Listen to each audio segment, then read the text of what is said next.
All right, so this seems to be about taking a minute and starting to kind of make a plan of action. I feel like you want to rush through this whole thing. Great. I do see a start that is coming in, but you can't run to the finish line like this.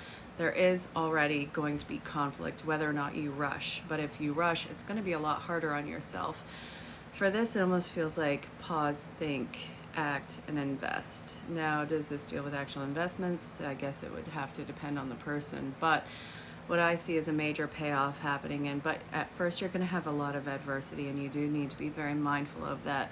There's going to be a lot of unsolicited advice as you're going through the changes, and I do think that they're in your blind spots.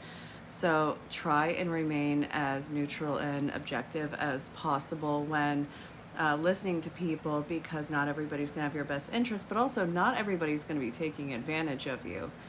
See what is going to be beneficial to you and your plan, not what's going to be taking care of just everyone else on this. It's not a point of even being selfish, it's a point of the work that you're doing for the plans that you have got to see the payoff of everything that you're putting into it. And I do want to say a literal sense. So this, be very mindful.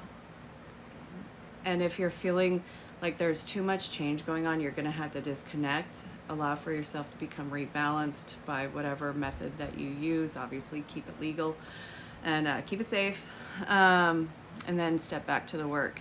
It's going to be a lot of quick moves as you are making the plans for this. So yes, pause, and then make it's the thing that's coming to mind right now is measure twice, cut once.